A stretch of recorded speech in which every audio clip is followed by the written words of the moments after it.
Eh, Assalamualaikum warahmatullahi wabarakatuh. Eh, Kami dari kelompok satu ingin mempresentasikan mengenai materi measurement, scaling, reliability, and validity. Sebelum mempresentasikan materi kami, izinkan kami memperkenalkan diri. Saya Ana Sofia dari PM Akhiran 11. Saya Dua Laila Masirat dengan NPM 166.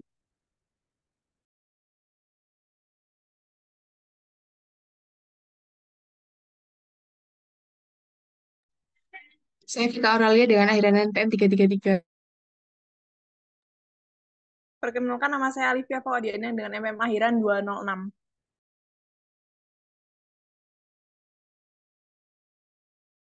Baik, untuk materi yang pertama mengenai pengukuran skala reliabilitas dan validitas. Mengenai pengukuran merupakan pemberian angka atau simbol lain pada karakteristik objek menurut seperangkat aturan yang telah ditetapkan sebelumnya. Perlu dicatat bahwa aturan pemberian angka pada karakteristik objek harus distandarisasi dan diterapkan secara konsisten. Nah, angka pada ini memungkinkan kita melakukan analisis statistik pada data yang dihasilkan dan untuk menguji hipotesis telah dikembangkan. Terlebih lagi, hipotesis tersebut memudahkan penyampaian hasil penelitian dalam ini. Kemudian eh, selanjutnya,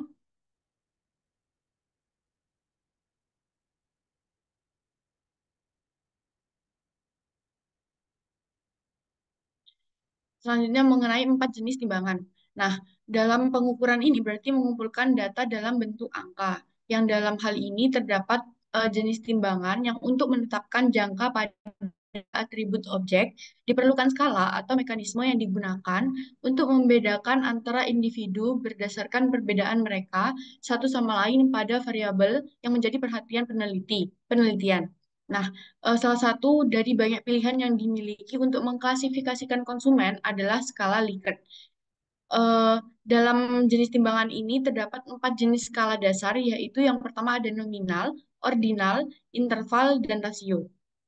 Nah, dalam 4 jenis skala dasar ini terdapat sebab informasi tentang variabel yang dapat diperoleh secara lebih rinci saat menggunakan skala interval atau rasio daripada menggunakan dua skala lainnya.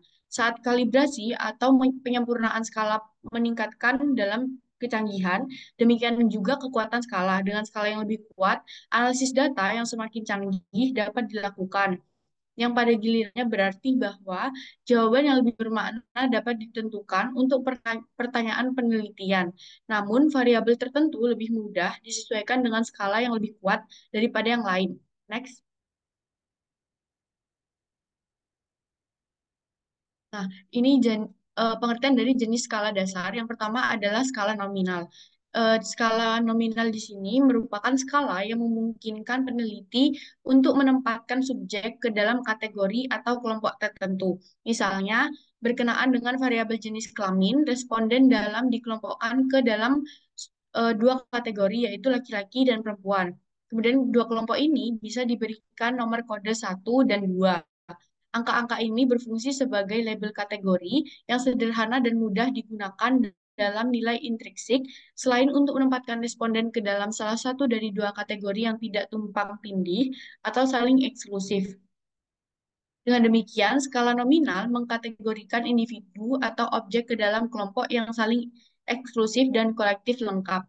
Informasi yang dapat dihasilkan dari penskalaan nominal adalah perhitungan persentase laki-laki dan perempuan dalam sampel responden. Kemudian ada skala ordinal. Di sini skala ordinal tidak hanya dikategorikan variabel sedemikian rupa untuk menunjukkan perbedaan di antara berbagai kategori, tetapi juga untuk mengungkapkan kategori dengan cara yang bermakna. Dalam hal ini, skala ordinal ini biasanya digunakan untuk variabel apapun yang kategorinya harus diurutkan menurut preferensi tertentu. Preferensi ini nanti akan diurutkan eh, dan diberi nomor 1, 2, dan seterusnya. Misalnya, responden mungkin diminta untuk menunjukkan preferensi mereka dengan mengurutkan kepentingan yang mereka berikan pada 5 karakteristik berbeda dalam pekerjaan yang mungkin ingin diteliti oleh peneliti. Nah, skala ordinal ini membantu peneliti untuk menentukan presentasi responden yang menganggap interaksi dengan orang lain sebagai yang terpenting. Mereka yang menganggap pengguna sejumlah keterampilan yang berbeda sebagai yang terpenting, dan seterusnya. Next.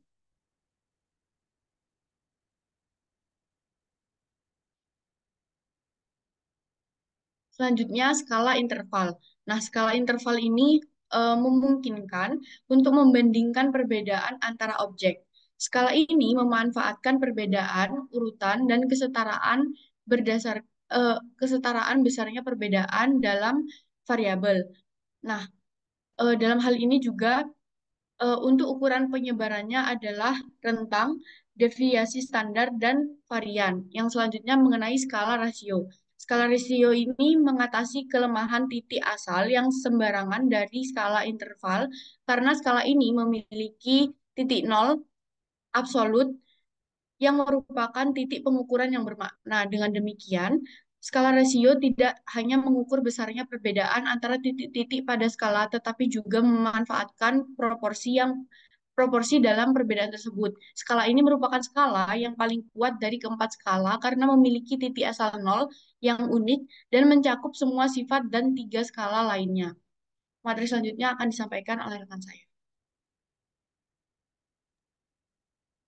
Selanjutnya ada skala Likert, yang dimana skala Likert adalah skala diferensial, semiotik, dan skala numerik yang juga dibahas kemudian dalam bab ini. Umumnya diperlakukan seolah-olah merupakan skala interval, karena skala ini memungkinkan peneliti untuk menghitung rata-rata dari deviasi standar, serta menerapkan teknik statistik lain yang lebih maju, misalnya untuk menguji hipotesis. Berikut adalah contohnya. Next.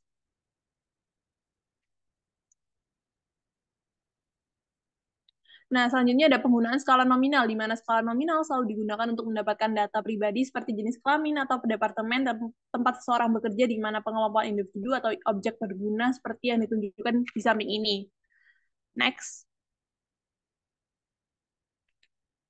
Selanjutnya ada penggunaan skala ordinal. Yang pertama, memberikan peringkat pada komputer pribadi. Berikut ini berhubungan dengan penggunaan di kantor. Dengan menetapkan nomor satu untuk sistem yang paling sering digunakan, nomor dua untuk sistem yang paling banyak digunakan, dan seterusnya. Jika selain sistem tertentu tidak sama sekali tidak digunakan di kantor, maka dapat diberikan angka 0 di sebelahnya. Yang kedua, diberi peringkat kota kota yang tercantum di bawah ini sesuai urutan yang dianggap paling cocok untuk membuka pabrik baru. Kota yang dianggap paling cocok harus diberi peringkat 1, kota 2 berikutnya, dan seterusnya. Next. Selanjutnya penggunaan skala interval, yang dimana skala interval atau perhatian bahwa skala Likert secara formal, secara ordinal digunakan dalam contoh berikut adalah digunakan ketika tanggapan terhadap berbagai item yang mengukur variabel dapat disadap pada skala 5 poin, yang kemudian dapat dijumlahkan di seluruh item. Hingga contoh berikut ini, skala Likert berikut ini dengan menggunakan skala di bawah ini, mohon menunjukkan setiap item yang mengikuti dengan melingkari angka-angka yang paling menggambarkan perasaan dari pembaca. Next. Nah, skala Likert rasio di mana digunakan dalam penelitian bisnis ketika angka yang tepat pada objektif sebagai lawan dari subjektif, objektif bukan subjektif diperlukan seperti pada pernyataan-pernyataan berikut ini. Yang pertama, berapa banyak organisasi lain yang pernah Anda bekerja sebelum bergabung dengan sistem ini? Yang kedua, mohon disebutkan jumlah anak yang Anda miliki masing-masing kategori berikut ini. Yang ketiga, berapa banyak gerai retail yang dapat dioperasikan? Next. Nah, selanjutnya ada review of skill, di mana review of skill ini merupakan review of skill merupakan 4 skala yang dapat digunakan untuk mengukur variabel adalah skala nominal, skala ordinal, skala interval, dan skala rasio. Skala nominal menyoroti perbedaan dengan mengelompokkan objek atau orang dalam kelompok dan memberikan informasi penting paling sedikit tentang variabel. Skala ordinal memberikan beberapa informasi tambahan dengan mengurutkan kategori skala nominal, skala interval tidak hanya mengurutkan tetapi juga memberikan informasi tentang besarnya perbedaan dalam variabel. Skala rasio menunjukkan tidak hanya besarnya perbedaan tetapi juga proporsinya, perkalian dan atau pembagian mempertahankan rasio ini saat kita beralih dari skala nominal ke skala rasio. Kita memperoleh presisi yang semakin meningkat dalam mengkualifikasikan data dan fleksibilitas yang lebih besar dalam menggunakan uji statistik yang kuat. Nah, next.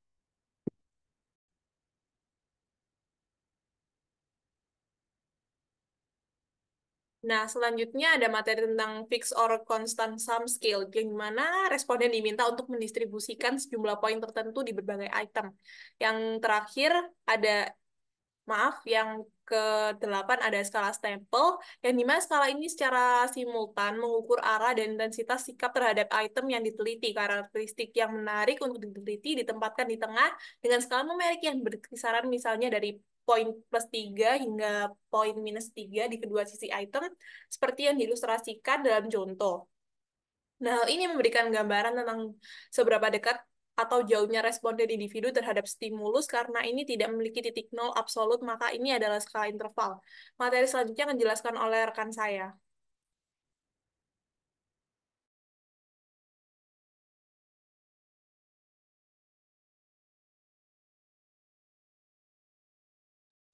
Lalu selanjutnya ada skala penilaian grafis. Representasi grafis membantu responden untuk menunjukkan jawaban mereka terhadap pertanyaan tertentu. Pada skala ini, dengan memberi tanda pada titik yang tepat pada garis, seperti pada contoh skala ordinal. Lalu yang kedua ada skala konsensus. Skala juga dapat dikembangkan melalui konsensus, di mana panel juri memilih item tertentu yang menurutnya mengukur konsep yang relevan. Item tersebut dipilih terutama berdasarkan relevansinya dengan konsep tersebut. Skala konsensus semacam itu dikembangkan setelah item-item yang dipilih telah diperiksa dan diuji validitas dan reliabilitasnya. Namun skala konsensus jarang digunakan untuk mengukur konsep organisasi karena waktu yang diperlukan untuk mengembangkannya. Lalu selanjutnya ada skala lainnya. Beberapa metode penskalaan tingkat lanjut seperti penskalaan multidimensi, di mana objek, orang, atau keduanya diskalakan secara visual dan dilakukan analisis gabungan. Ini memberikan gambaran visual tentang hubungan dalam ruangan di antara dimensi suatu konstruksi. Skala Likert atau beberapa bentuk skala numerik adalah skala yang paling sering digunakan untuk mengukur sikap dan perilaku profesional dalam penelitian bisnis. Next.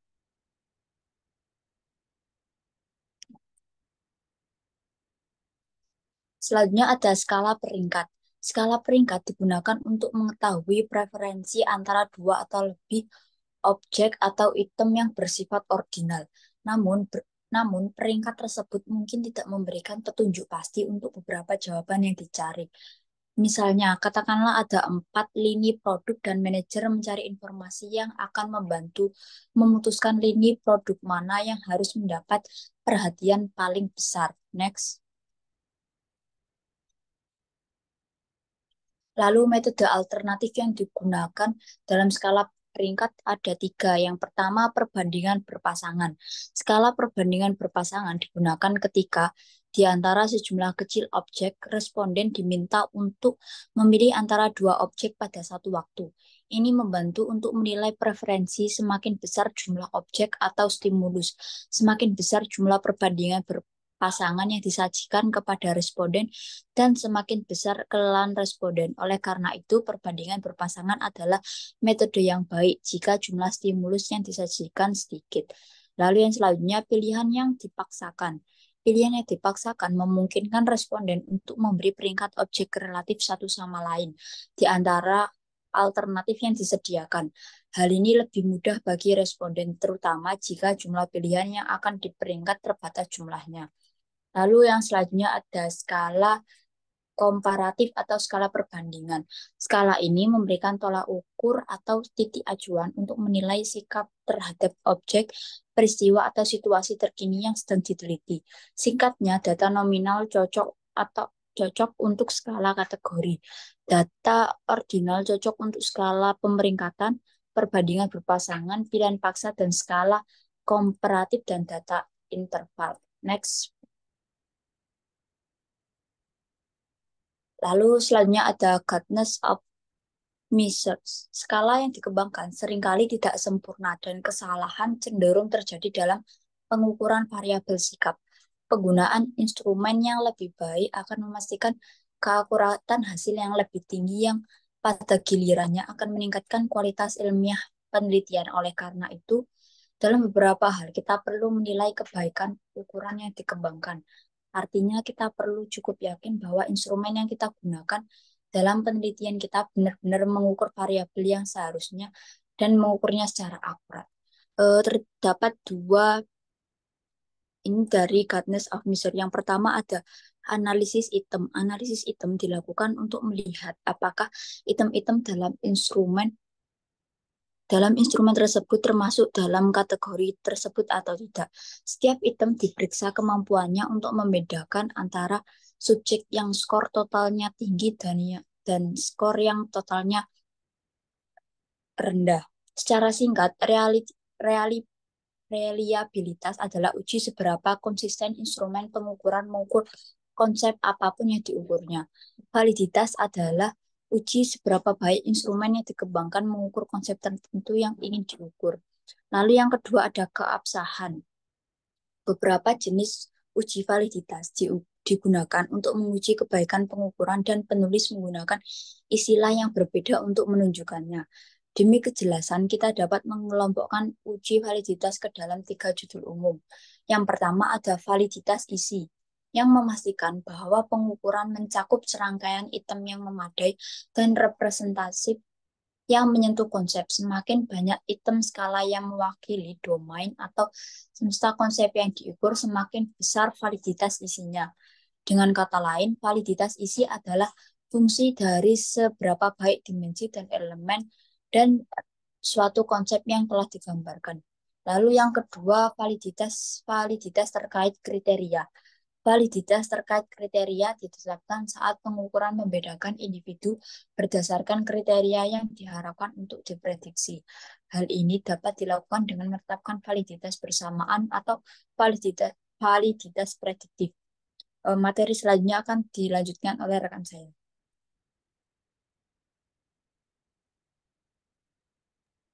Nah, seperti yang sudah dijelaskan oleh rekan saya tadi, mau mengulangi saja bahwa validitas isi adalah dia memastikan bahwa pengukuran mencakup serangkaian item yang memadai dan representatif yang menyentuh konsep. Semakin banyak item skala yang mewakili domain dan atau semester konsep yang diukur, semakin besar juga validitas isinya. Dengan kata lain, validitas ini adalah fungsi dari seberapa baik dimensi dan elemen suatu konsep telah digambarkan. Next.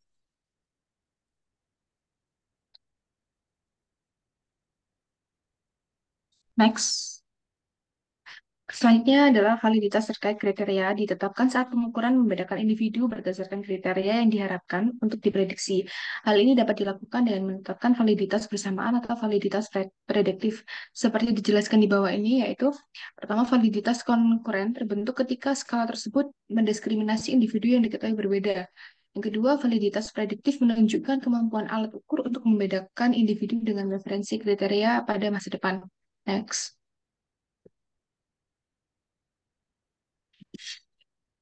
Validitas yang ketiga yaitu validitas konstruksi.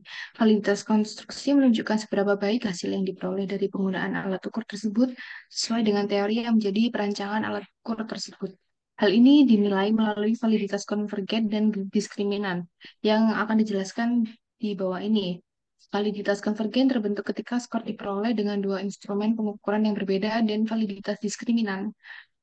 Kemudian validitas diskriminan terbentuk ketika berdasarkan teori dua variabel diprediksi tidak berkorelasi dan skor yang diperoleh dengan mengukurnya memang secara empiris akan terbukti. Next. Selanjutnya ada reliability, yaitu keandalan suatu pengukuran menunjukkan sejauh mana pengukuran tersebut bebas bias atau bebas dari kesalahan. Dan karenanya memastikan pengukuran yang konsisten dari waktu ke waktu dan di berbagai item dalam instrumen. Dengan kata lain, keandalan suatu pengukuran merupakan indikasi stabilitas dan konsistensi instrumen dalam mengukur konsep dan membantu menilai kebaikan suatu pengukuran. Next.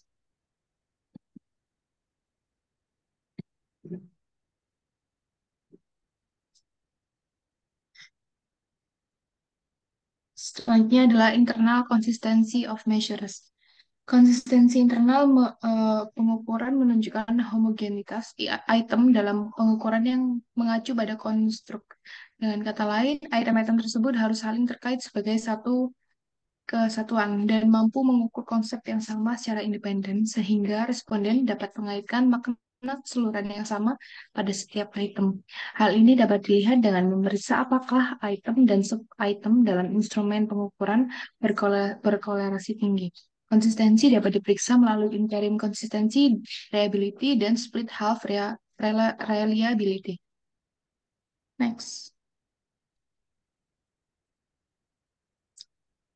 Selanjutnya adalah stability of measures. Kemampuan suatu pengukuran untuk tetap sama dari waktu ke waktu, meskipun kondisi pengujian tidak dapat dikontrol atau keadaan responden itu sendiri, merupakan indikasi stabilitasnya dan kerataannya yang rendah terhadap perubahan situasi.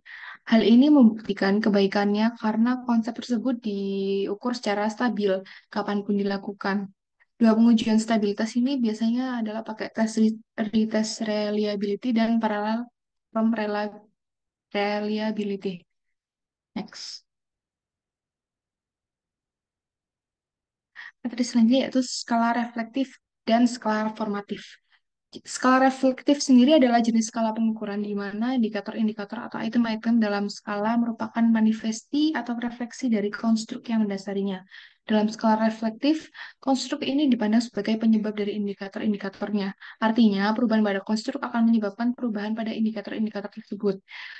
Nah, kalau skala formatif ini adalah jenis skala pengukuran di mana indikator atau item yang membentuk skala berfungsi sebagai penyusun atau pembentuk konstruk, bukan sebagai refleksi atau konstruknya sendiri. Dalam skala formatif, indikator-indikatornya secara bersama-sama membentuk atau menciptakan konsep yang ingin diukur.